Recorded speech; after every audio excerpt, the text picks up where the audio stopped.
Elizabeth started all the trouble by Doreen Rappaport. Over 235 years ago, Abigail Adams got a letter from her husband John. He was in Philadelphia in a big room with lots of other men. The colonists had declared independence from Great Britain and were busy writing new laws for the new nation.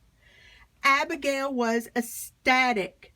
She wanted independence as much as John did, but she was worried. Would women be included in the new laws? She warned John that if women were not remembered, they would start their own revolution. John laughed at her. It took much longer than Abigail wanted for that revolution to begin, but it finally started 72 years later. In 1840, Elizabeth Cady Stanton and Lucretia Mott and their husbands traveled 3,000 miles across the ocean to London. They were meeting people from all over the world who were working as hard as they were to end slavery. When they got to the meeting, Elizabeth and Lucretia found out that they were not allowed to be delegates. In fact, if women wanted to be there just to listen to the men speak, they had to sit behind a curtain so they wouldn't be seen. Elizabeth and Lucretia were shocked.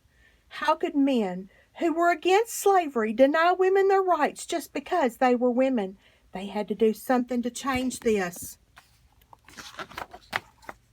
Well, it took much longer than they would have liked, but on July the 13th, 1848, Lucretia and Elizabeth met with 3 friends to plan a meeting in Seneca Falls, New York, to discuss women's rights.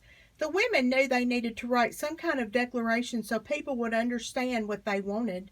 But what should they write? Elizabeth read aloud from Thomas Jefferson's Declaration of Independence. We hold these truths to be self-evident that all men are created equal.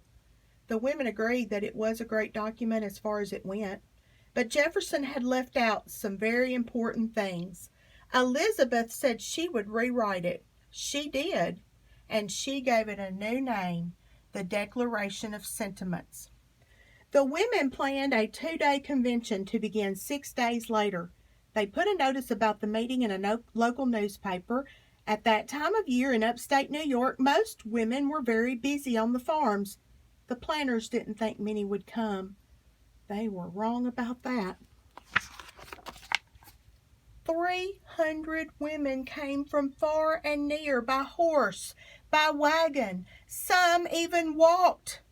The convention had been planned just for women, but when 40 men showed up on the first day, the women let them in. The women didn't feel confident enough to lead the meeting. In those days, it wasn't considered proper for women to lead meetings if men were present. They asked Lucretia's husband James to do it. For 2 days, things went along smoothly as one person after another made speeches. Elizabeth read and reread her declaration, paragraph by paragraph, and people discussed what she had written. Like the male colonists who had listed their grievances against the King of Britain, Elizabeth listed all the unfair laws against women written by men. It was a very long list. It was unfair that women couldn't go to college or become doctors or lawyers or ministers. It was unfair that women could not keep property they inherited. It was unfair that women had to give any money they earned to their husbands. Everyone agreed. No one could deny it. Everything Elizabeth said was true.